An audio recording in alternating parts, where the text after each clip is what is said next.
Bonjour à tous. Donc, on m'a demandé de parler de stress hydrique et d'irrigation des prairies aujourd'hui. Dans les 15 dernières années, mon équipe et moi, on a davantage travaillé dans la gestion de l'eau, des pommes de terre, des petits fruits, des cultures maraîchères, mais plus récemment, puis même depuis, spécifiquement depuis 2019, on a commencé des projets à s'intéresser à la dynamique de l'eau dans les systèmes culturaux des plantes fourragères. Donc, la présentation s'appuie sur les résultats préliminaires de projets en cours depuis 2019. Donc, on a 3 projets auxquels on va parler dans les prochaines diapos. Je m'intéressais principalement aux éléments qui affectent la perte en eau d'un système culturel.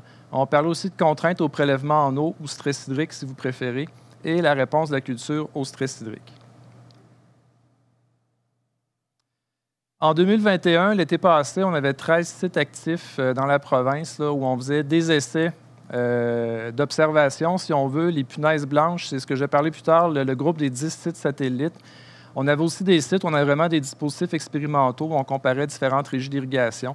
Ça, c'est le cas de l'étoile jaune à Saint-Jean-d'Orléans et les 2 étoiles blanches dans le Bas-Saint-Laurent, qui ne sont pas la même couleur parce qu'en fait, c'est un autre projet qui est différent de l'étoile jaune. Donc, c'est quoi une perte en eau? Principalement, parce qu'il n'y a pas juste ça, mais principalement, c'est de l'évaporation puis de la transpiration. Donc, la plante, l'eau qui va passer, si on veut, dans la plante, c'est la transpiration.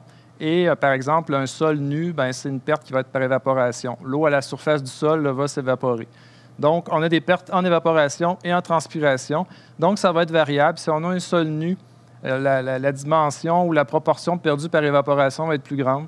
Si on a un sol qui est couvert, par exemple, une année de production, bien sûr que la plante, la partie qu'on va perdre avec la plante risque d'être plus grande. S'il y a une plante de couverture aussi, ça va affecter la perte par évaporation, et ainsi de suite. Il y a le stade de développement de la culture qui va affecter les pertes en eau. Il y a la profondeur d'enracinement de la culture et, bien entendu, les conditions météorologiques. Yeah, thanks very much. I'm just going to give you some ideas about what we do over here in the West that might apply for you, in Quebec or anywhere over in the Maritimes, that you could extend your grazing with irrigation. Because what we find a lot here is that irrigation is used for about 90 days a year. And they're paying around about $1.4 million a quarter for irrigated land with a pivot on it. So they're not getting full utilization. So what we're looking at right now is getting more value for our money with the irrigation systems